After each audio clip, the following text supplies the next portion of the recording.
नमस्कार. तर आज आपण चालू करणार आहोत सिद्धिविनायक सोसायटीचा मास्टर शेफ सीझन 1. मनाशी थोडं बोलायचं हाय, चमचमीत थोडं झणझणीत आता बनवायचं काय. जिभेचे चोचले आता थांबणार नाही नाही नाही, कुरकुरीत कधी खुसखुशीत आता बनवायचं काय.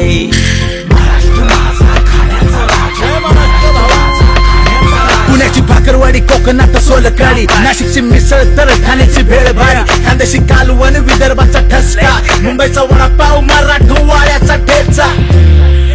प्रेमाने जोडीने पदार्थ बनवत राहू, आठवणींनी नात्यांना जगण्या रंगत देऊ.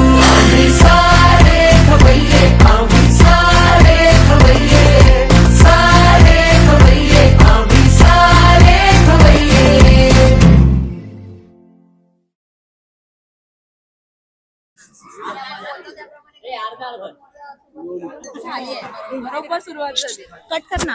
ए मदत.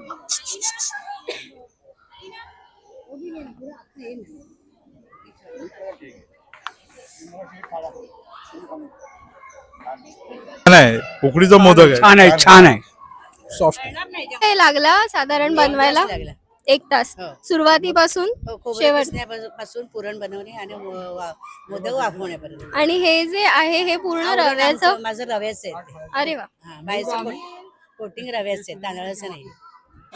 भाऊचा धक्का. भाऊच्या धक्क्यावरून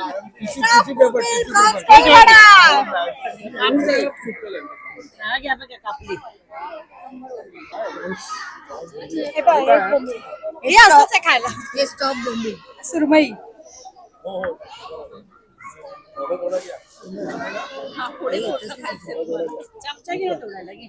असं नका खाऊ. विशेष म्हणजे प्रॉन्स साफ केलेले आहेत व्यवस्थित. हो. ते जास्त इम्पॉर्टंट असतं.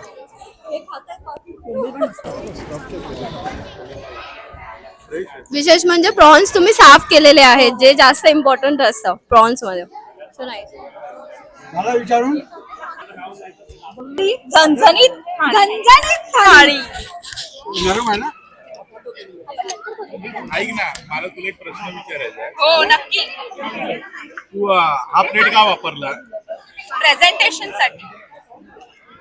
प्रेझेंटेशन साठी का? कोल्हापूरच्या मध्ये ही थाळी वापर. हा, तुम्ही कोल्हापूरला कधीही जाल तर तुम्हाला जे धाबे असतात त्याच्यामध्ये अशा प्लेट मध्ये जेवण दिलं जातं. मटन व्हेज कटलेट आहे. आमचा साथीदार पनीर आणि ह्याचं मेयोनीज घरी बनवलंय आणि ही पुदिना आणि कोथिंबीरची चटणी. हो हो. स्टिक देण्यासाठी ब्रोकली आहे, मटार आहे आणि ब्रेड क्रम नाही वापरलाय मुलांच्या ह्याच्यासाठी. त्याच्यामध्ये सत्तूचं पीठ येतं ना, म्हणजे जवसचं पीठ येतं ते बाइंडिंग साठी, आणि पनीर थोडं.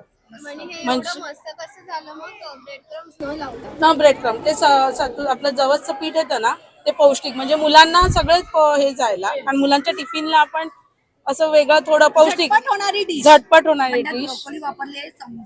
हा, कारण ब्रोकली जास्त आहे, मटार आहे आणि थोडं बाइंडिंग साठी ते सत्तूचं पीठ आहे. आणि विशेष म्हणजे हे मेयोनी मी घरी बनवलंय. आणि ही डिश तुम्ही मुलांना टिफिन टिफिन मध्ये मी देते, तिला देते, झटपट होते आणि मग मी तिला देते, मग तिला आवड देते. मी बोली की माझ्या मुलीला सगळ्या मुलांना म्हणजे पौष्टिक पण होतं, की काही दुसरं अनहेल्दी काही नाही हेल्थ साठी.